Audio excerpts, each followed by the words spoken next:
Williams. Next comic on the stage, guys. She's been on 30 Rock. She is fantastic. Give it up for Laura McDonald.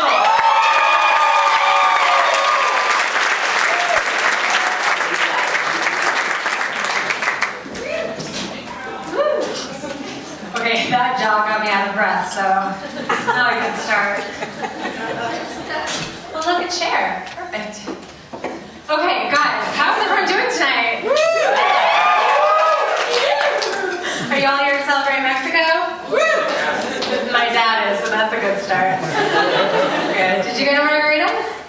He's just choosing people. I'm the dad. I'm going to talk about my vagina later, so just earmuffs during that part. Okay, so I'm a comedian, I guess you could say, but I also am an actor. And do you guys know what it means to be typecast as an actor? Okay. Because some gospel in the front, so they definitely understand in a biblical way. Yeah, so being typecast means that like you look at me and you think, what could she play in something? Like you wouldn't be like, okay, Mexican drug lord. Even though in my acting class, I feel like I could definitely do that. But like, you know, what are some things that you think of when you see me on stage? Don't be me. And you don't have to raise your hand there. You can just, this is audience participation. Like, a beauty queen! We'll get back to that. No, it's really actually sort of sad because I've been typecast as these two things that I don't think I am, but like maybe I am. But I've been typecast as like a dumb girl and a slutty girl. I know, sorry Dad. No, here's just one quick example. The first paid acting job that I got when I was still in college was for Scores. Okay, not the Children's Educational Center. I'm talking Scores nightclub. Can I get a what? Really, guys? Yeah. So, for the many people in here who are above 60 and also women, Scores is a strip club. I didn't know that when I showed up, but I got paid $500 to stand in a stripper gown and wink at fat guys, and I was like, being a stripper isn't that hard. It was great.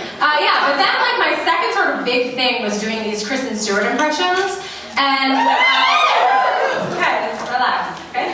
My heart is still beating from that job over here. But if you guys could I'm just gonna show you my K-Stu impressions. You have like a little smidgen of an idea of what it looks like. If you don't know what K-Stu is, guys, I can't even talk to you. Just go downstairs. Give me a word to talk about as K-Stu. Broccoli. Perfect. Thank you. Really, when I think of K-Stu, I also think of broccoli. It's not that, I don't eat broccoli because when I became a vampire, just like, I don't know, it just, green food, I can't even see who's laughing, but it just sounds like a stockbroker, and I'm like, if that works, then whatever. Yeah, so I've been typecast as like this dumb girl who can't speak and now a stripper, so like, where does that leave me, right? So I'm a comedian, and for a while in New York, like the only show that was a comedy that shot in New York was 30 Rock. And so like I took classes with these casting directors like you just wouldn't believe. Like I literally stopped them to the point that, I don't know, I won't say stop because I want to make it in this career. But I definitely stopped them.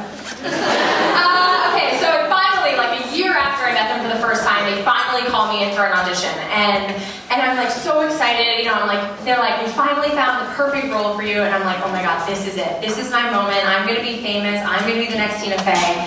And they're like, okay, it's 2 scenes with Alec Baldwin and the name is Mindy. And I'm like, yes, I am a Mindy. This is perfect. And I open up the side, the script that I'm supposed to audition with, and it says Mindy/sex idiot. Right? And I was like, no! But then I read it and I was like, oh my God, guys, this is perfect for me. Right? And then I forwarded it to my mom and I was like, skip past that part that says sex idiot and just read it. And she writes back, oh my God, Laura, this is perfect for you! Needless to say, I was cast as the sex idiot. What does supportive product do me like a beauty queen? No. But I'm not like a total slut in real life, like close. My dad dads here, so definitely not. No, totally not. But I like the kind of guys that slutty girls like. Like when everyone was watching Jersey Shore to make fun of them, I was watching because I was like drooling over their bodies. You know, like it's really sad. Like I like the kind of guy that's like 6'5" and like so strong and like his veins pop out of his muscles and like because he's so strong and so big, there's just no blood rushing to his brain. So he's super round, you know what I mean? And like, you know, I want to like bite into a man's arm muscle and like taste what kind of protein shake he eats. That's what I'm talking about. Like, I want Fabio with his shirt open, riding on a horse towards me, with like his pectoral muscles bouncing only the way a woman's boobs do, you know? And like, this has been a problem for me because like, I actually went to college. Thanks, Mom and Dad. And I did really well there. And so like, I'm like a smart, educated comedian. And I actually have like a great guy in my life, in my opinion. But my problem is that, thank you. Over to the back, it's like, yeah, so my problem is that I like these like big, chunky, hunky men, but they're all so dumb, right? So then like one time, I met this great guy, we went skiing together, we both had one-piece ski suits, and I was like, this is love. But the problem was, he's like 5'7", and I'm 5'8", and I like to wear heels, so it was like really like stressing me out, and I was like, you know what? I am going to be a mature adult, and I am going to really try with this guy, even though he's my height. And, you know, we were hanging out one day, and I was like, okay, this is the night. Like, I really like him. I might even, like, shook him. And then we're, like, sitting on this couch, and we're, like, holding hands, or we go to hold hands, and I reach for his hand. I don't know if I've been talking with my hands a lot, but I have, like, ginormous, beautiful monster spider hands, right? They're sort of creepy. And I went to go grab this little guy's hand, and maybe gone with the 5'7" thing, but he has these little like nubbin hands. Like when somebody puts like a stocking over it, there's just those little. And I really like it makes me sick to think about. It's so sad, but like that was the end of me and Andrew. Glad he's not here. Yeah, but yeah. So I've been, you know, I've typecast before. I've been. Really, what I'm trying to say is that it's so hard to be a woman. I mean, it's just so hard. Period. Blah. Like, you know, everyone knows. But the part that I hate most about being a woman is that I cry all the time. All the time. And I mean, maybe I became an actor for a reason because I definitely cry more than other women, but like, I have these triggers that make me cry every time, and it's real sad. Like, first of all, old people holding hands. Right? Tears. Babies. Yes. Thank you for validating that one person. You guys, babies are fucking cute, especially when they say things like, "Nyah." It makes me cry, right? And my biggest trigger is, and this is really embarrassing and sad, but my biggest trigger is when people come together in song. So,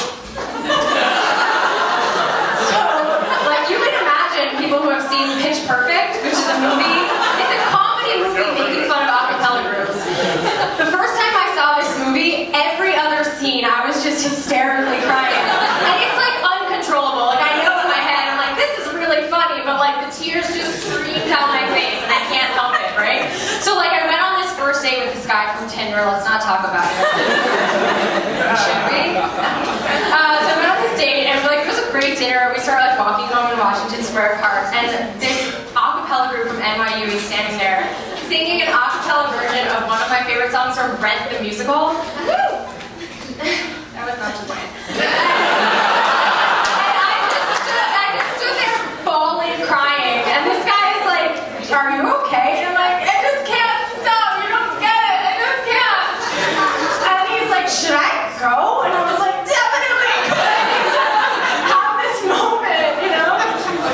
It's so sad. Yeah, and it's just part of life, guys. I mean, the worst thing too is that I'm in this acting school now, and the way that we're trained in acting is that you're supposed to learn to access your own emotions. So the first year and a half of the school, you're just like a fucking time bomb.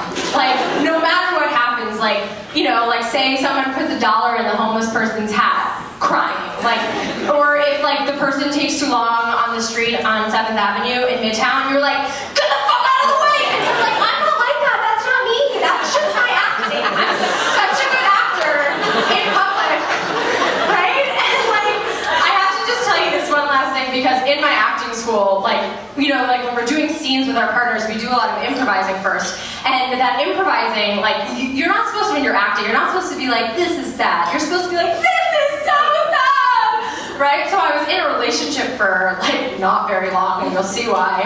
It's because every single time we got in a fight, it's like he could have been like, Laura, I really didn't like that you, like, closed the door too fast. And I'd be like, what?